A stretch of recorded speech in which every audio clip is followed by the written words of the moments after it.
Well, I figured I'd make a video on this real quick about engine cases. So I'm going to start with the mag case, and then if you stay in the video towards the end, or you can skip ahead to it, somebody will put in the comments, I'm sure, a link to go to the aluminum cases, because that's more of an interest to a lot of people right now. But I'm going to talk to you about mag cases and what is good and what isn't. And there's pretty much, okay, and we just kind of follow this, not for racing or whatever, and this is basically for your street motor.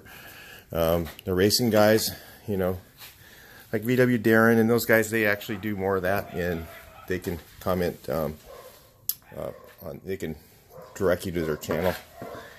But this is what they call a dual relief case, and that's what you want to see. Is you want to see a spring behind here in the back of the case and one in the front.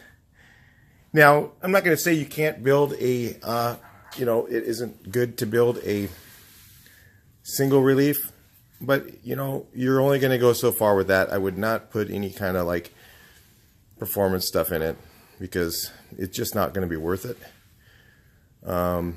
But you could actually build that, you know, as just a runner, and that's a good spare engine, I figure. You know, if you had one with a single relief, and what that would be, it would only have one in the front, or in the back, actually it's in the back of the car. The one in the back of the engine, front of the car, would not be there. So that's a dual relief case. Then, you know, what you want to do also is measure here, and you're gonna have to call the like a supplier of bearings, and then find out, you know, what measure here, the width here for the thrust cut, and then the height here, and, you know, by using a caliper. If you don't have one, they have them at Harbor Freight Tools. And then tell those measurements to a person to make sure that it's not out of spec, so that, you know, you don't, first of all, you don't want to, you know, if you're going to send it, if you're going to have to ship it somewhere, you don't want to spend money shipping it to find out it's no good. And, you know, you might, you know, because you're going to, first of all, you're going to have to spend money to have it shipped. You have to spend money to have it cleaned. And you have to spend money to have it checked. So cleaning is about, say, 30 bucks. Checking, it's like 20. So, you know, you're in at 50 bucks, even if it's no good. So, you know, that's why I always tell people, you know, it's like, it's $800 and some odd dollars. Some places $900 for a case, you know, for aluminum case, and sometimes it's almost better just to bite the bullet and buy it. But that's what you want to see on your case if you're going for a, you know, performance build.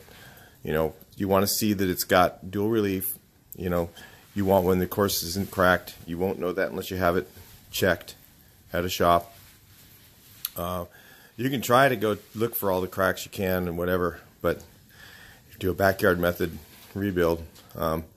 And you also want to know it's not really a 40 horse case. Most of the time you can tell that, because first of all, it's going to be single relief, and it's going to have no cam bearings in it. That's just the basics on how to look for a 40 horse case if you don't know. So, you know, 40 horses just had the cam riding in the, you know, just riding here with no bearings. So there's other things to tell the 40 horse. I wouldn't use a 40 horse for a build either. So if you, like I said, if you start with a you know, knowing that for the dual relief, then you just know it's not, you know, for sure it's a case you don't want to build. But a lot of times, like I said, you're going to be sending it out. You'll be sending it out somewhere. You might send 3 or 4 or 5 of them out, especially if it's base shipping and all the other stuff. And you'll find out that you're going to end up with a junk case on all of them, and then you spent, you know, $200-300 in shipping and getting them checked and everything else, and you might as well, you know, put that money towards the aluminum case. So especially if you're out in the sticks, like a lot of you guys I notice really are. And you know, I gotta admire the dedication of you guys that are doing VWs, onesie twosie out in the middle of nowhere. And you know, I gotta say that I put hats off to you, because I mean, I got Wolfsburg West, you know, Carcraft, you know, 15 minutes, 20 minutes from my house. So, you know, it's a lot easier when you have that resource, when you guys are, you know, in the middle of nowhere, and there's no shops around, there's no machine shops that do VW stuff, you know, all that, then it kind of ends up being you know, a little more pricey, and that's kind of when you want to look for maybe thinking about just going for the aluminum case. You know, so you have a brand new case, you know, everything's the way you want it. And I have one of those cases we're going to kind of look at. I'm not going to go over all the things to look at on a case. I don't remember them all. You know, I've done it before many years ago, and it would be too hard for me to remember all those things, and I'd probably forget 90% of it. So let's go take a look at the aluminum case. Right, this is probably more important than... So anyway, let's take a look at the aluminum case. Got it out here. You know, these, when you're building a motor, it kind of adds up to, when you're building with one of these cases, it's kind of like you're upping it to almost a Type 4 engine, except for the Type 4s. If you guys know this, the heads are tend to drop valve seats. I've had so many of them that did that. The valve seat falls into underneath the valve, gets crooked under there, breaks the piston. And we used to see Type 4s in around the 90s, you know, after they were about 10 years old, all the time with drop valve seats. And they are very expensive to build. You could probably build one of these Type 1s cheaper than a Type 4 and actually modify the tin and put it in a late model bus and probably end up with more power and less money out of your pocket if you want to get a little creative. I'm not going to show you how to do that today, but you know, that might want to something you might want to keep in mind. We were thinking about like a fiberglass type of thing you could put underneath around the motor. It would modify the Type 4 to have a Type 1 engine with a Type 3 tin on it, because this case is universal for pretty much for everything Type 1, Type 4, or Type 3, and it kind of works for everything. Now, one of the things we noticed with these is, you know, I don't know, somebody commented on something about GEX cases. I don't know anything about GEX. I've never gotten one. I don't know where you get them from.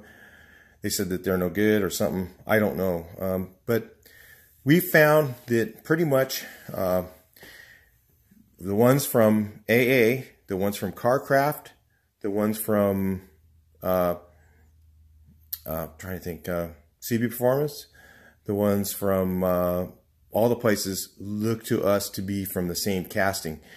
Maybe they're different, I don't know, but to me they look like they're all done from the same casting.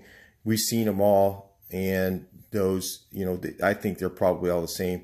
The thing that we notice that's different is every person, like say CB Performance, you know, does their spin on it. Another person does their spin on it, and what they'll do is say they'll machine off this here. This one's from Autolinea or whatever, made in Brazil. I think that's probably where they're all made. The difference is like CB Performance and like some of the ones CarCraft might machine off this part and put their own logo. MP too. MP, they're the same. They might do the same thing over here, machine this off and put their own logo on there.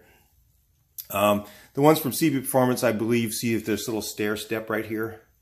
You're going to have to check your, I would check it anyway, but check your deck height all the way around when you build one of these motors to make sure that you don't have a offset deck height, one side different than the other.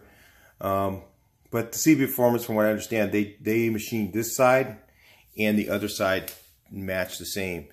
So, you know, I think they do their own little spin on them. But I'm almost thinking they get them from the same, you know, maybe it's a raw casting and then all the machine work's done different places.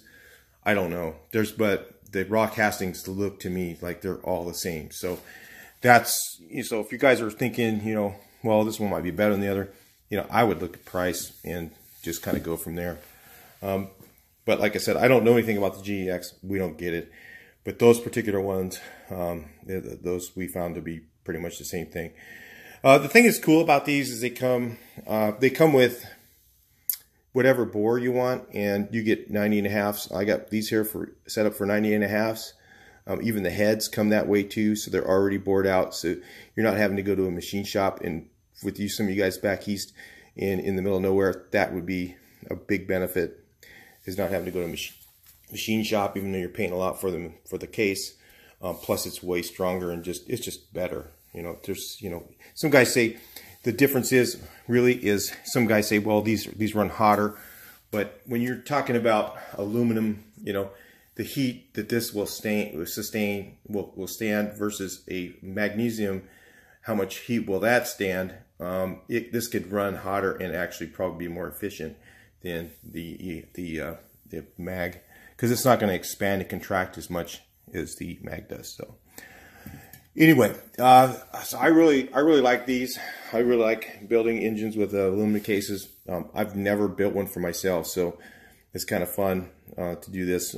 I've always had so many extra, over the years I've had just loads of engines, so there was no reason for me to ever go buy a case. But today, you know, we're all in the same boat. You know, there's less and less of them out there. The thing that it does come with is also it comes with the 8mm and the 10mm studs. So since I am going only to a 90.5, I can run the 10mm studs.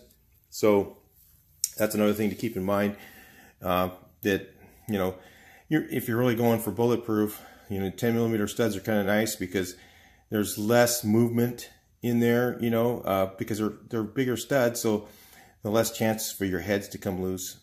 So you're probably not going to have as many issues with that. So the old thing is, I was watching a Musty One video the other day, and I noticed he got a Will It Run, and he had this old convertible. And if you guys have watched that video, you'll notice that the heads were loose on it, and you could hear them just rattling, you know. And that's just death to a VW engine. That pulls the case saver studs and all that stuff. You never want that to happen. So like every other valve, every time I do the valve adjustment, about every other time I do the valve adjustment, I check the heads for tightening. So I almost do it almost every time, actually. I might say, oh, I haven't done it in a while, I'll just do it. I just check those 4 bolts along the head. When you take the valve cover off, you pull off the valve train, and you just check those 4 bolts to make sure that they're still tight. So anyway, I do that every time, almost every time I do the valve adjustment. About every other time, actually, but you know, is really what you recommend, but I probably do it almost every time myself. The other thing that's cool about the aluminum is, a good thing is you can put the extra sump on there. You don't have to worry about it being very strong. So a lot of the, you know, the old cases, sometimes there were a little bit of erosion around the bottom, and you can put that thing on there and hit a bump and it might just break off. So with the aluminum, it's much stronger than the other. I mean, it's not that strong. It's still aluminum. It's not steel. So, you know, you definitely don't want to scrape the ground, but it, you know, it is stronger than the mag. So it is kind of nice there. I was thinking, these are already pre-drilled for if you want to add the oil cooler, and you just pull a plug out and you can add the oil cooler for the, you know, to have the full flow. So you can have 2 oil coolers. You have your engine oil cooler and your regular one that's on the engine, the stand-up type, and you also will have an additional one that will, you know, come off the oil pump, and one come off the return will come back to the case. So it's already drilled for that. So those are pretty nice things to have. So, but you know, it might be something to consider. It is expensive. If you've got a bunch of extra engines around, you know, I'd try and go through the engines you got. But you know, if you don't have anything and you have to buy something, if you have to buy a new case at all, definitely I would go aluminum, and then you're just gonna have a stronger engine. And then just go look at, you know, those brands that I talked about, and then remember the CB performance is going to be a little bit better because they do their machine works really good. So they might give you, you know, a better surface on the area where you may not have to shim one side and not the other type of thing, you know, because you should be checking your deck height on your pistons on all 4, like I said, on all of these engines, just to make sure that they did their machine work right. And other than that, they pretty much are the same. So, but on the CB performance, I know that they deck both sides. That's one thing I've heard from people, and I haven't really seen the cases, but I know that from other people that have had them. So anyway, that's it for the cases. So if you guys are from abroad somewhere and you just want to order one, you know, it's pretty safe to bet on some of those. So where you can get those from, I'll have a link below. Carcraft.com has them. You can get them also on AA Performance on their website. There's also several people that sell the MP1s, so, and they're not bad. So sometimes empty, you never know, you know, but these aluminum cases are actually pretty good for now. All right, so I'll talk to you guys in the next video. Please like, share, and subscribe.